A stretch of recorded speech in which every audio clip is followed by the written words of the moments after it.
मैं बीच में नहीं बोलना चाह रहा था, पर आपने 4 मिनट बोल दिया, अब मुझे भी 4 मिनट चाहिए, मैं गिन रहा हूँ। नहीं, आप उनकी बातों का जवाब देना चाहते हैं, हाँ। अपने सवाल पूछना चाहते हैं? मैं पहले उनकी बात ले जाना चाहती हूँ, मैं पहले उनकी बात का जवाब दूंगा। वैक्सीन की बात का? हाँ, उसका जवाब दूंगा। इस देश में अतीत में जितनी महामारियां फैली, कांग्रेस का शासन था, और आपके बाहों पे भी जो चवन्नी जैसा निशान होगा ना, वो कांग्रेस के शासन का निशान है। और ये भी बता दूं आपको, अभी तक जितनी सरकारें आई, सभी सरकारों ने मुफ्त टीकाकरण किया, मुफ्त। आप कोई नया काम नहीं कर रहे हैं। हाँ, ये जरूर है कि पहली बार हो रहा है कि अगर टीका भी लग रहा है तो उसमें प्रधानमंत्री जी की फोटो पहले दिख रही है कि भाई ये ही हैं, ये हैं करके आप बचे हो।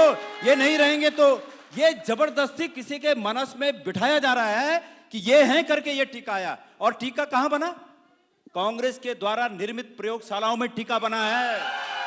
आप भूल जाइए, आपने 7 साल में अगर एक नई प्रयोगशाला बनाई हो, भारतीय जनता पार्टी की सरकारों ने इस देश में कोई नया काम, एम्स कांग्रेस की देन है, तमाम प्रयोगशालाएं कांग्रेस की देन है। मुझे खुशी है इस बात की, और कांग्रेस के शासन की देन है।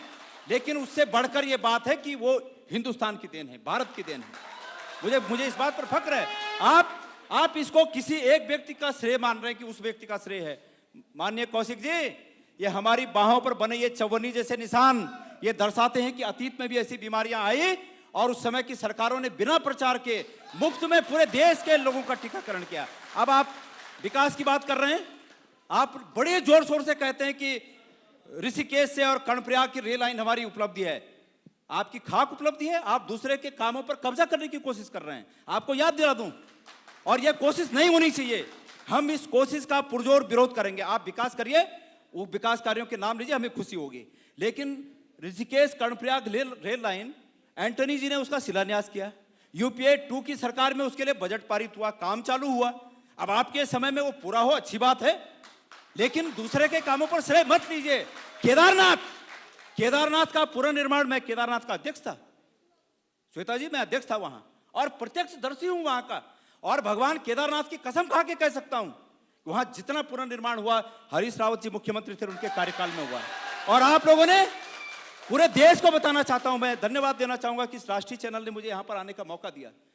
मैं आपके माध्यम से पूरे देश को बताना चाहूंगा, अगर उस केदारनाथ में कुछ बदलाव हुआ तो यह हुआ कि कांग्रेस के समय के पुनर्निर्माण के कार्यों पर जो शिलान्यास के पत्थर कांग्रेस के नेताओं के लगे थे, आपके नेताओं ने आकर उन पत्थरों को साइड करके अपना नाम लगा दिया। इसके अलावा कुछ नहीं किया आपने। तो यह विकास कार्य है, ये गहरी खाई है जिनको पाटना पड़ेगा।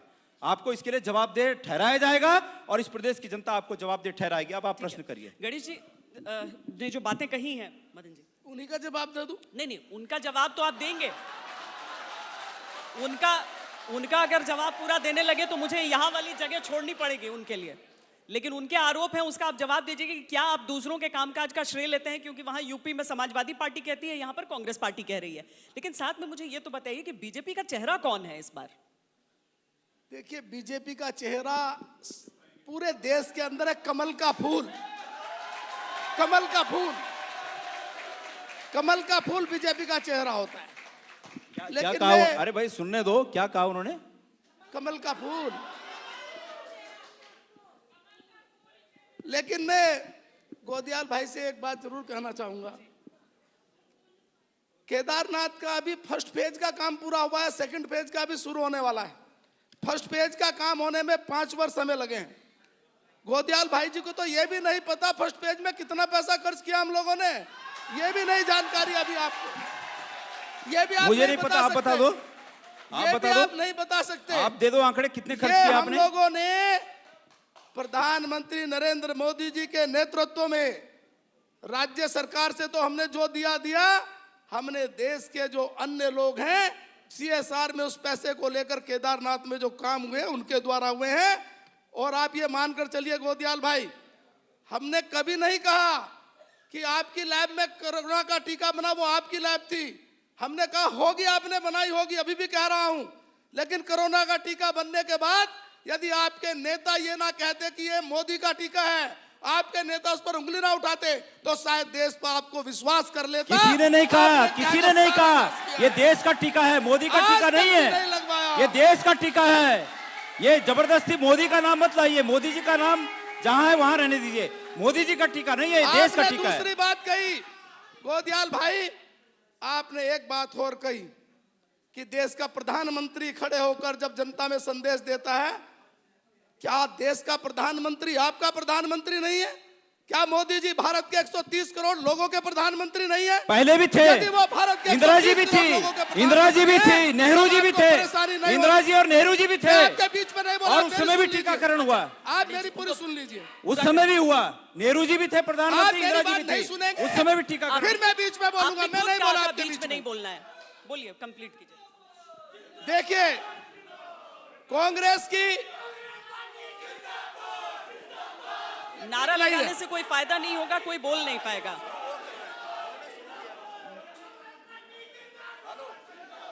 हो गया, पब्लिक करेगी जिंदाबाद। देखिए, हाँ। गणेश भाई, आपकी प्रॉब्लम ऊपर से नीचे तक एक ही है।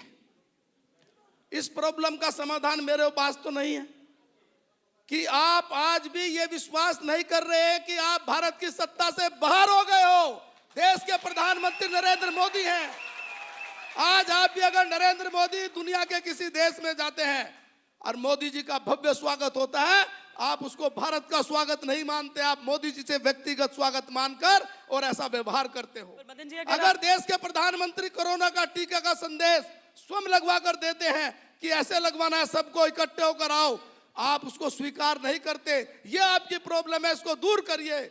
आपको कांग्रेस को दूर करना पड़ेगा, करना चाहिए, ये मैं निवेदन करना चाहता हूं आपसे।